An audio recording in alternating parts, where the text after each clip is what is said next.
Hello everyone, আশা করি সবাই ভালো আছেন। আমি পোস্ট গ্র্যাজুয়েশন প্রিপারেশন নিয়ে দীর্ঘ 7 বছর থেকে কাজ করছি এবং সেখানে একটা কোশ্চেন সব ডেন্টাল সার্জনের কাছ থেকেই আমি পাই। সেটা হচ্ছে via timing of post graduation preparation for dental surgeons.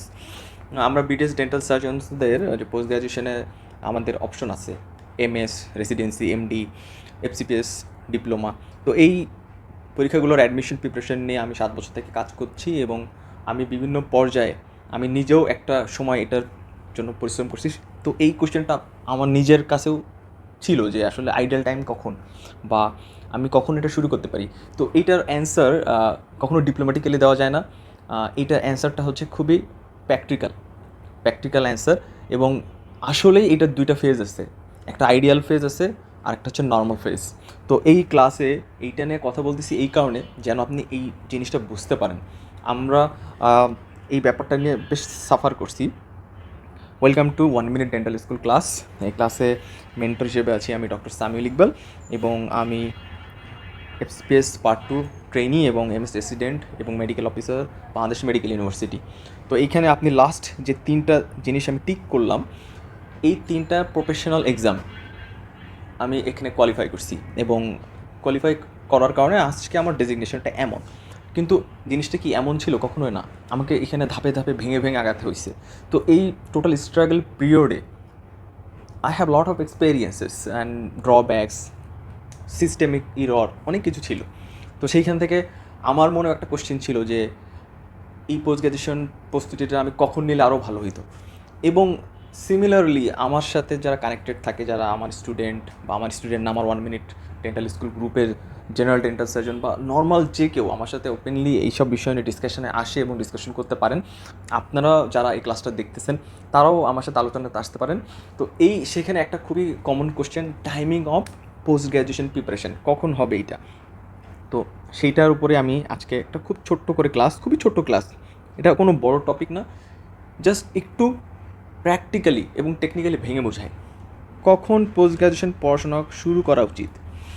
এইটা যখন আপনি বলবেন, আপনি যখন বিভিন্ন মেন্টরের কাছে যাবেন বা যারা মেন্টর না বাট পোস্ট গ্র্যাজুয়েশন করছে তাদের কাছে যাবেন, অনেক রকমের অ্যান্সার এবং পার্সন টু পার্সন ভ্যারি করে। কেউ কেউ কন্ট্রোভার্সি ক্রিয়েট করে, কেউ কেউ আপনাকে ফলস বিলিভ দেয়, কেউ কেউ আপনাকে ফলস মোটিভেটেড করে, কেউ কেউ আপনাকে ফলস ইনফরমেশনও দেয়। যেমন আপনি এই কোশ্চেন করবেন, বলবেন পোস্ট গ্র্যাজুয়েশন করে কী করবা, ওখানে তো সব আগে থেকে সেট করা থাকে কে পোস্ট গ্র্যাজুয়েশন টিকবে কে টিকবে না। অনেকে এই ধরনের রিপ্লাইও করে। এই যুগে এসেও এই রিপ্লাই কিন্তু আছে, করে, মানুষ করে। বাট এখনও পর্যন্ত আমাদের যতগুলো রিভিউ বা ওভারভিউ বলতে পারেন পরীক্ষা নিয়ে, আমাদের পরীক্ষাগুলো ফেয়ার হয় এবং এখানে যারা পরিশ্রম করে তারাই টিকে। ঠিক আছে, এখন আমরা মেইন কোশ্চেন যেটা ছিল পোস্ট গ্র্যাজুয়েশন পড়াশোনা শুরু করা উচিত কখন, এইটা নিয়ে বিভিন্ন জনের যে বিভিন্ন মত, সেইটা আমরা জাস্ট টার্ন অফ করে রাখি। এখন আমরা টেকনিক্যালি এই জিনিসটা নিয়ে একটা ব্যাপারে জানি। এই কখন টাইমিং, এটা ডিপেন্ড করে আপনার উপর, আপনি কখন চাচ্ছেন। তো সব থেকে প্রথম যেটা হবে, আপনার কাছে আপনাকে নিজেকে 3টা কোশ্চেন করতে হবে। Number 1, what do you expect from life? আপনি আপনার জীবনের কাছে আসলে কী চান?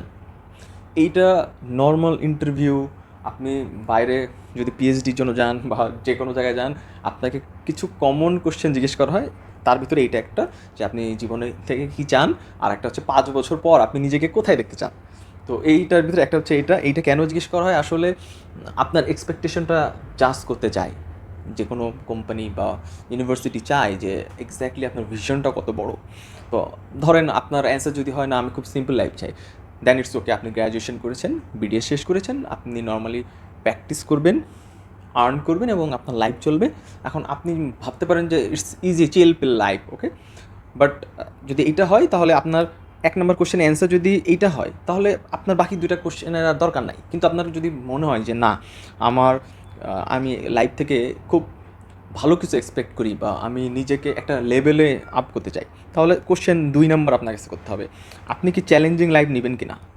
যেই লাইফে হেভি চ্যালেঞ্জিং আছে, ডিসক্রিমিনেশন আছে, ভেরিয়াস হার্ড ওয়ার্কিং, অনেক পড়াশোনা, স্ট্রেস, আপনি এরকম একটা লাইফ চান কি না। এবং তার বিনিময়ে এইসব যখন করবেন, এর বিনিময়ে আপনি একটা রেসপেক্ট আর্ন করবেন বা গিফট পাবেন। যেমন যে পোস্ট গ্র্যাজুয়েশন সম্পন্ন করে বা যারা পোস্ট গ্র্যাজুয়েশন করে তারা যেখানে যায় তারা একটা রেসপেক্ট পায়। এটা আমিও যেখানে যাই আমাকে মানুষ রেসপেক্ট করে। নর্মাল পেশেন্ট থেকে শুরু করে ডেন্টাল সার্জন, আপনি যদি এমবিবিএস কমিউনিটিতে যান, যখন শুনে যে আপনি এমন একটা লেভেলে আছেন, আপনাকে রেসপেক্ট করতে তারা বাধ্য, কারণ আপনি এটা আর্ন করছেন। এটা আপনাকে কেউ ফ্রিলি দেয়নি, এটা প্রতিটি সূত্রে পাওয়া যায় না। নাম্বার 3, আমি যেটা প্ল্যান করলাম যে আমি পোস্ট গ্র্যাজুয়েশন করবো, তার জন্য আমি যথেষ্ট ফোকাস কিনা, সিরিয়াস কিনা, এই দুইটা জিনিস, অ্যাম আই সিরিয়াস আর অ্যাম আই ফোকাসড, দুইটা জিনিসই থাকতে হবে। আমি কিন্তু এখানে বলি নাই যে আপনি মেরিটোরিয়াস কিনা, আপনি অনেক পড়াশোনা করা স্টুডিয়াস কিনা, আমি কিন্তু এই দুটো কোশ্চেন, এই দুটো অপশন রাখি। আমি বলছি আপনি ফোকাস এবং সিরিয়াস কিনা। যদি এটাতে ইয়েস হয়, then you go for post graduation. এখন মজার কথা হলো, যে 1 নম্বরের কোশ্চেনে বলছিল যে সে সিম্পল লাইফ চায়, তার ব্যাপার হলো life is not a roses of bed,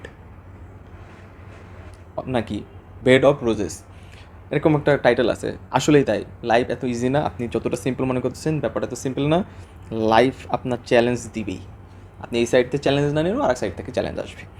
তো ওকে, আমরা ওই আর্গুতে যাব না, আমরা তার পরের অপশনে চলে যাব, যেটা হলো আপনি এই 3টাতে আপনার অ্যান্সার যদি পেয়ে যান, এরপরে আসেন পোস্ট গ্র্যাজুয়েশনে। ওকে, পোস্ট গ্র্যাজুয়েশনে ফ্রিকোয়েন্টলি 2টা কোশ্চেন সব থেকে বেশি জিজ্ঞেস করা হয়। একটা হচ্ছে পোস্ট গ্র্যাজুয়েশনের প্রস্তুতি নেওয়ার বেস্ট সময় কোনটা, আরেকটা হচ্ছে যে কোনো সময় কি প্রস্তুতি নেওয়া যায়। ইয়েস, যে কোনো সময় যায়। কোনো বেস্ট সময় আছে? ইয়েস, এটার অ্যান্সারও ইয়েস। অনেকে বলবে যে না, এটা বেস্ট সময় এভাবে ঠিক করা যায় না, না যায়। এইটার বললাম তো, আমি আপনাদেরকে এখন এই জিনিসটাতে টোটালটা আমি টেকনিক্যালি আপনাকে এক্সপ্লেইন করব। এখন সবার আগে আমাকে জানতে হবে যে পোস্ট গ্র্যাজুয়েশন সম্পূর্ণ করতে আমাকে আসলে লাইফ থেকে কতটুকু টাইম এক্সপেন্ড করতে হবে। সেটা হলো 8 থেকে 10 মাস। আপনি অনেক ভালো স্টুডেন্ট হতে পারেন, অনেক তাড়াতাড়ি পড়ালেখা করতে পারেন, বা অনেক পড়ালেখা করতে পারেন, that's a different perspective of view. কিন্তু মোটামুটি 8 থেকে 10 মাস একটা অ্যাভারেজ স্টুডেন্টের লাগে এই প্রথম সিলেবাসটা পড়তে। তো অনেকে আপনাকে এটা বলতে পারে যে আমাকে ফার্স্ট টাইমে হয়ে গেছে, আমার তো 6 মাসে হয়ে গেছে, আমার তো 5 মাসে হয়ে গেছে। তারা আপনাকে যেটা বলছে, এইটা তারা বলছে তাদের ফেস বিয়ের স্ট্রাগলটা, মানে তারা যে প্রথম স্ট্রাগলটা করছে, এই পড়াশোনা শুরু করার স্ট্রাগলটা আপনাকে বলে নাই। তারা নিজেদেরকে কাউন্ট করছে কখন থেকে, যখন থেকে সে পরীক্ষা একটা দিয়েছে তারপর থেকে, যে আমি পাশ করছি এরপরে। তো আপনি যখন ইনফরমেশন ডিফারেন্ট পিপল থেকে নেবেন, ডিফারেন্ট পার্সপেক্টিভে আসবে। তো আমি এইরকম ধরেন 200-300 জনের কাছ থেকে ডাটা নিছি, নেওয়ার পর আমি আজকে এই ক্লাসটা নিতেছি জাস্ট ওই টেকনিক্যাল এবং পার্সোনালাইজ ডাটা থেকে, যে প্রত্যেকজন আমাকে আসলে কী বলছে। আমি সবাইকে কোশ্চেন করছি যে এইটা তুমি কীভাবে মনে করো, তুমি কখন মনে করো এটা পড়লে ভালো হইতো, বা তুমি কি এখন মনে করো যে না, তুমি এখন এই লাইফে পোস্ট গ্রাজুয়েশন চান্স পাইছো, এইটাই বেস্ট হয়েছে। তো আমি কিছু কোশ্চেন করছি এবং তাদের মধ্যে তারা অ্যান্সার দিছে। তো এর মাঝে যেটা আমার মেইন কথা হলো যে সবার আগে আপনাকে জানতে হবে যে আমি যদি এইটার জন্য সিরিয়াস এবং ফোকাস হই, তাহলে 8 to 10 মান্থ আমাকে নিজেকে একটা সেপারেটেড লেভেলে রাখতে হবে, যেইখানে আমার প্রায়োরিটি থাকবে পড়াশোনা, বাকিগুলো থাকবে সাবসিডিয়ারিতে। ওকে, এখন মেইন হলো প্রথম যে কোশ্চেনটা ছিল যে বেস্ট সময় কোনটা, বেস্ট সময় হচ্ছে ইন্টার্নি। যখন আপনি ইন্টারনেটে আসবেন, এটা হচ্ছে বেস্ট সময়। কেন বেস্ট সময় প্রস্তুতির জন্য? এইগুলোর অনেকগুলো রিজন আছে, তার ভিতরে এই 4টা রিজন হচ্ছে সব থেকে মেইন ইম্পর্টেন্ট। এখানে 1, 2, 3 and 4 4টা রিজন আছে, যেটা হচ্ছে সব থেকে ইম্পর্টেন্ট।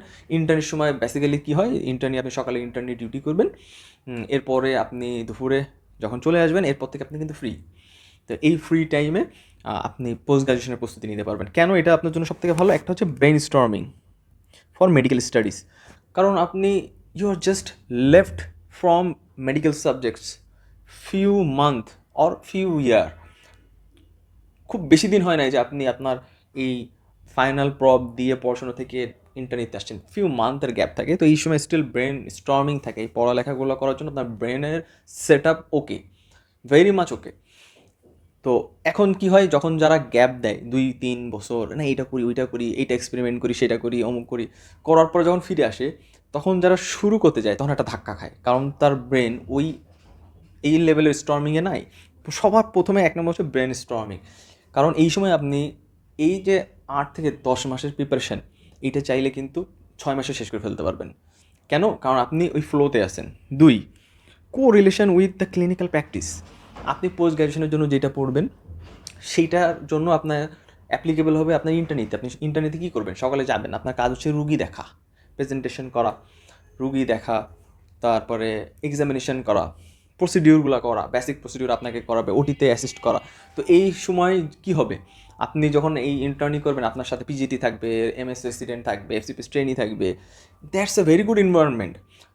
এই এনভায়রনমেন্টে যখন আপনি এই পড়াশোনাগুলো করবেন, আপনি একটা ডায়াবেটিক পেশেন্ট, একটা হাইপারটেনসিভ পেশেন্টের ম্যানেজমেন্ট এটা কি, এই জিনিসগুলো রিলেটেড জিনিস, ফিজিওলজি, প্যাথোলজি, হ্যাঁ, অ্যানাটমি, এগুলো আপনাকে পড়তে হবে পোস্ট গ্রাজুয়েশনের জন্য। তখন আপনি খুব ভালোভাবে কোরিলেট করবেন।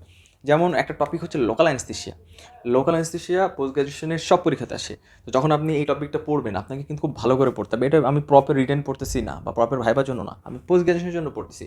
তো আপনি যেখানেই পড়েন বা যেভাবে পড়েন আপনাকে ডিটেলস পড়তে হবে। যখন আপনি ডিটেলস পড়বেন, এখন আপনার কাছে মাথার উপর কিন্তু প্রেশার নাই যে আমাকে প্রপ দিতে হবে। তো খুব একটু ধীরে সুস্থে, প্রপে কী হয় আমরা অনেক কিছু তাড়াহুড়ো করে জাস্ট পাস করার জন্য পড়ি, কিন্তু এখন একটু ডিটেলসে পড়লে আপনি লোকাল অ্যানেস্থেশিয়ার অ্যানাটমিক্যাল ল্যান্ডমার্ক, পজিশন, কতটুকু দিব, এইগুলো সম্পর্কে আপনি জানলেন এবং প্র্যাকটিক্যালি অ্যাপ্লাইও করলেন, এবং সেখান থেকে আপনার একটা ফেইথ আসে, আপনি একটা ফিডব্যাক পান, এবং এইটা পরবর্তীতে আপনার প্র্যাকটিস লাইফে হিউজ ইম্প্যাক্ট ফেলে। এই জন্য এইটা one of the best time ইন্টারনিতে পোস্ট গ্রাজুয়েশন পড়ার। 4 নম্বর হচ্ছে লেস রেসপন্সিবিলিটি। এই সময় আপনি একটা ইন্টার্ন, আপনার কাছে আপনার ফ্যামিলি 1 লাখ টাকা মাসে ইনকাম করতে হবে, ফ্যামিলিতে দিতে হবে, এটা চাচ্ছে না তারা। আপনার কাছে খুব বেশি কিছু তারা এক্সপেক্ট করতেছে না, তারা ওয়েট করতেছে যে আপনি ইন্টার্ন শেষ করেন, বাসায় আসেন, 3-4 মান্থ ওকে বাসায় থাকেন, এরপর একটা ডিসিশনে যাবেন কী করবেন। মেয়েদের ক্ষেত্রে একটু যেটা হয় যে অনেকে ইন্টার্ন সময় তাদেরকে বিয়ের জন্য প্রেশারাইজ করা হয়। তো বেসিক্যালি এটা অ্যাভয়েডেবল। তো যেহেতু আপনি একজন ব্যাচেলার, তো আপনি আপনার নিজের লাইফের ডিসিশনও নিতে পারেন। আপনি আপনার প্যারেন্টসকে বোঝাইতে পারেন যে আমি এটার পরে বিয়ে করতে পারি, বা বাই দিস টাইম অনেক সময় যেটা হয় আপনি এঙ্গেজমেন্ট করে রাখলেন, পরবর্তী আপনার প্রফেশনাল লাইফ একটু সেটেল করার পর আপনি করতে পারেন। আর একটা সময় কি মোর ফোকাস থাকা যায়, কারণ আপনার উপরে কোনো এক্সট্রা রেসপন্সিবিলিটি, ক্রেডিবিলিটি নাই, তো আপনি ফোকাস থাকতে পারবেন ভালো। তারপর কি, এইটাতে যেটা হয় আপনি যদি ইন্টারনেটে পড়া শুরু করেন এবং ধরেন চান্স পেয়ে যান, তাহলে যেটা হয় সব থেকে বেস্ট গিফট আপনার লাইফে উপরওয়ালা দিয়ে দেবে, সেটা হচ্ছে 35 বছরের ভিতরে আপনার পোস্ট গ্রাজুয়েশন কমপ্লিট হয়ে গেছে। ধরেন আপনি এফসিপিএস 5 ইয়ার বা রেসিডেন্সি 5 ইয়ার করেন, আপনি যদি ইন্টারনেট থেকে শুরু করেন, ইন্টারনেটে সাধারণত আমরা 26 থেকে 27, 28 বা 27-28 এই বয়সেই শুরু করি। তো তখন থেকে আপনি যদি ইন্টার্ন শেষ করার পর বিএমডিসি নিলেন এবং পরীক্ষা দিলেন এবং 1 বছর ভিতরে চান্স পেলেন, ট্রেনিং শেষ করলেন, পরীক্ষাতে যখন পাশ করবেন, তখন আপনার এন্ডিং এজ থাকবে 32 অর 33 এরকম। এই এজে আপনার লাইফের বিশাল একটা বড় অ্যাচিভমেন্ট হয়ে গেল এবং আপনার প্যারা শেষ। এইটার পরে আপনি আপনার ফ্রি উইল, এরপরে আপনি আপনার নেক্সট স্টেপে যাবেন, সেটা আপনি যে কোনোভাবে গুছাইতে পারেন, এটা কোনো ফ্যাক্ট না। কিন্তু ব্যাপার হচ্ছে যখন এই এজ আপনি এটা শেষ করে ফেলবেন, আপনার উপর থেকে আপনার কনফিডেন্ট লেভেলই অন্যরকম। যেমন আমার অনেক স্টুডেন্ট আছে 31 এজে শেষ করছে, অ্যামেজিং, মানে 31 এজে সে তার এমএস শেষ, সে একটা জবে ঢুকে গেছে। ওকে, এরকম আছে 35 মধ্যে আমার অনেক স্টুডেন্ট আছে যারা তাদের কোর্স শেষ করে ফেলছে এবং they are going very good in the field, respective field. তো এই 4টা মেইন পয়েন্ট, এই জন্য হচ্ছে ইন্টারভিউ হচ্ছে বেস্ট টাইম। এখন এইখানে একটা কথা আছে যে বিসিএস নিয়ে আপনাকে একটা টার্ম ইউজ করা হবে, বাংলাদেশ সিভিল সার্ভিস। ঘটনা হলো এই সিভিল সার্ভিসের পড়াশোনাও কিন্তু ইন্টারভিউর সময় অনেকে আপনাকে করতে পারবে, আগে চাকরি, তারপরে হচ্ছে পোস্ট গ্রাজুয়েশন, তুমি এমনিও করতে পারবা অমনিও করতে পারবা। ঘটনা এত ইজি না। বিসিএস শেষ করতে করতে এখন চলমান প্রক্রিয়াতে যেটা হয় 3 থেকে 5 বছর একটা ছেলে বা মেয়ে পরিশ্রম করে। এই 5 বছর মধ্যে মোটামুটি সে তার সব করে জয়েন করে 2 বছর গ্রাম থেকে শেষ করে আসে, তাহলে ধরেন আরও 2 বছর যোগ হইল, টোটাল 7 বছর। এই 7 বছর পরে এসে এবার আপনি পড়াশুনো করবেন, চান্স পাবেন, দেন এই প্রসিডিউরে গেলে আপনার এফসিপিএস বা এমএস পাস করতে মিনিমাম 41 বছর লেগে যাবে। অলমোস্ট আপনার লাইফের মোর অফ দ্য টাইম স্ট্রাগলেই চলে গেছে পড়াশোনা। বাট বেসিক্যালি এই ট্রেন্ড কিন্তু সবাই ফলো করে, এই ট্রেন্ডই ম্যাক্সিমামই ফলো করে। কিন্তু ব্যাপারটা হইলো যে অনেকে আছে এখন অনেক স্মার্ট, তারা যেটা করে এই ট্রেন্ড ফলো করে। এই ট্রেন্ড আমরা কারেন্ট নিয়ম অনুযায়ী 34 বছর পর্যন্ত বিসিএস দিতে পারি, ঠিক আছে? 34 বছর পর্যন্ত আমরা বিসিএস দিতে পারি। তো আমি 1 বছর যদি একটু ডাই হার্ড ড্রাইভ দিই, আমার অলরেডি পার্ট 1 বা রেসিডেন্সি যদি হয়ে যায়, that's a very good option for me. আমি বিসিএসে যাই বা যে কোনো জবে যাই, আর্মিতে যাই, আমার এটা থাকলে খুবই ভালো। আমি খুব ইজিলি এটার সাথে কোপ আপ অ্যাডাপ্ট করতে পারবো, এবং আমি যখনই ওখানে যাবো এবং শুনবে যে আপনি এইটা অ্যাচিভ করে ফেলছেন, আলাদা একটা রেসপেক্ট পেয়ে যাবেন, এইটা অটোমেটিক পেয়ে যাবেন। ঠিক আছে। আরেকটা, হ্যাঁ, তবে একটা জিনিস আছে, যদি স্পেশাল বিসিএস হয় তাহলে ব্যাপারটা অন্য। যে আপনি ইন্টার্ন টাইমে আসেন, আপনি দেখতেছেন স্পেশাল বিসিএস সার্কুলার হয়েছে, then you go for die hard for the special BCS. তখন আপনি এটা পোস্টপোন করেন, আমি বলবো এটা পোস্টপোন করেন। আপনি এই 3-4 মাস পুরো বিসিএস নয়, কারণ স্পেশাল বিসিএস যেহেতু 1 বছরের ভিতরে নিয়োগ সম্পন্ন করা ট্রাই করে ওরা, তো এইটা একটা ভালো জিনিস আছে, এটা একটা ভালো দিক আছে। বাট আদারওয়াইজ যদি রেগুলার বিসিএস হয়, এইটা আপনার জন্য এই যে এই ক্যাটাগরিতে ফেলে দিবে। এখনও ব্যাপারটা হচ্ছে এমন যে আমি বলে দিলাম এবং সব কিছু এইভাবে হইলো, এটা ডিজাইন হবে না। এক একজনের লাইফের ডিজাইন আসলে আমরা নিজেরা করি এবং উপরওয়ালার একটা হাত থাকে। কী হবে, ধরেন আপনি অনেক সময় গ্যাপ দিয়ে শুরু করলেন, হ্যাঁ শুরু করতে পারবেন। শুরু করার সময় সব থেকে আগে যেটা হবে, প্রস্তুতির সময় এক্সটেন্ড করবে, বর্ধিত হবে, কারণ আপনার জীবনে অনেক দায়িত্ব এবং জটিলতা চলে আসবে। কীভাবে? আপনার জব, আপনার চেম্বার, আপনার ফ্যামিলি, আপনার বাচ্চা, এগুলো চলে আসবে। এরপরে কী হবে? Focus problem. আপনি ফোকাস করতে পারবেন না। 2-3 দিন ভালোভাবে পড়তেছেন, 4 দিনে একটা সমস্যা গেল, বাবু অসুস্থ, অমুক রিলেটিভ অসুস্থ। প্যারেন্টস এই সময় আমাদের প্যারেন্টস সবসময় আমাদের একটা ক্রেডিবিলিটির মধ্যে পড়ে, একটা রেসপন্সিবিলিটি, তাদের টেক কেয়ার করতে হয়। মাল্টিটাস্কিং হইতে হয় আমাদের এই সময়। যখন মাল্টিটাস্কিং করি, যেটা হয় কি, হিউম্যান কিন্তু মাল্টিটাস্কিংয়ের জন্য অত ক্যাপাবল না। মাল্টিটাস্কিং আপনি অনেক ভালো করেন, দ্যাট ডাজন্ট মিন আপনি প্রত্যেকটা ফিল্ডে ভালো করেন। অ্যাভারেজ পারফরমেন্স আসতে থাকে। ঠিক আছে। এক্সটেন্সিভ টাইম ম্যানেজমেন্ট হয়ে যায়, মানে বাচ্চা ঘুমাবে তারপর পড়বে। আমার অনেক স্টুডেন্ট আছে যাদের বাবু আছে, তাদের বাবু টেক কেয়ার করার পর তাদের সব এনার্জি শেষ হয়, বাবু going to be sleep, then they open the books, notes, তখন তারা একটা পড়াশোনা শুরু করে। তো এটা আমি তাদের কাছে যখন শুনি এই ব্যাপারটা, আমার কাছে মনে হয় যে এইটা খুব চ্যালেঞ্জিং। তো এই যে গ্যাপ দিয়ে আসলে যেটা হয়, এই জিনিসগুলো আসবে, কিন্তু এই জিনিসগুলো পরেও এটা থেকে কিন্তু ইজিলি কোপ আপ করা যায়। আপনি যেভাবে আসেন, ফোকাস ও সিরিয়াস থাকলে এই কঠিন পরীক্ষাগুলিতে সফল হবেন জীবনের যে কোনো পর্যায়ে। কেন এটা বলছি? আমার একটা স্টুডেন্ট ছিল, তার এজ ছিল 45+, এবং সে 3 বছর ট্রাই করার পরে ডিডিএস আর এফসিপিএস দুটাই করছে, পাস করছে। লাস্টে সে এফসিপিএস শেষ করছে, সে এন্ড করছে। দ্যাট মিনস আমি বললাম কি, আমার ইয়াংগেস্ট স্টুডেন্ট 31 ইয়ার এজে যেখানে শেষ করছে, আমার সব থেকে ওল্ডেস্ট স্টুডেন্টও আছে। তার মানে আপনি যে কোনো পর্যায়ে সফল হবেন যদি আপনি এটার জন্য ট্রাই করেন। আপনি যদি এটা মন থেকে চান তাহলে এটা আপনি পাবেন। তো আইডিয়াল টাইমিং হচ্ছে ইন্টার্ন, আর এছাড়াও আপনি যে কোনো সময় এটা শুরু করতে পারেন। সেটার জন্য আপনার একটা এক্সটেন্সিভ প্রিপারেশন থাকবে এবং আপনাকে ধরেই নিতে হবে, আপনার একটু সময় লাগবে, একটু ধৈর্য ধরে, একটা লং টাইম, মানে just like a test match. আর কেন ইন্টার্নের সময় বেস্ট, তার অপশন অনেকগুলো আছে, আমি অনেকগুলো বলেছি। মাঝখানে আমাদের বিসিএস জব, এটাও ইম্পর্টেন্ট, সেটাও বলেছি। কিন্তু আপনাকে খুব কুইক রেজাল্ট কী দিচ্ছে? খুব কুইক রেজাল্ট কিন্তু পোস্ট গ্রাজুয়েশন দিচ্ছে। বিসিএস এর সিস্টেম যদি কখনো চেঞ্জ হয়, যদি কখনো বিসিএসের নিয়োগগুলো খুব দ্রুত সম্পন্ন হওয়া শুরু হয়, তখন হয়তো আমার এই ক্লাসের এই মতামত আমি চেঞ্জ করে ফেলবো। তখন আমি হয়তো বলবো যে ঠিক আছে, ইউ গো ফর বিসিএস। কিন্তু এটা যখন হবে তখন বলবো, তখন হয়তো একটা ক্লাস নিয়ে আসবো। কিন্তু বর্তমান প্রেক্ষাপটে আমি এই যে আমার 7 বছরের এক্সপিরিয়েন্স এবং সবার যে আমি মতামত নিয়েছি, সেখান থেকে আমাকে মনে হয়েছে যে intern time is the best time যদি আপনি পোস্ট গ্রাজুয়েশন করতে চান। Thank you everyone. আমাদের এখানে সবসময় এমন ছোটো ছোটো ইউনিক টপিক নিয়ে ক্লাস থাকে। আমরা 20 মিনিটের মধ্যে একটা ছোট্ট সময় নিয়ে, আইডিয়াল টাইমিং নিয়ে কথা বললাম। দেখা হবে নেক্সট ক্লাস।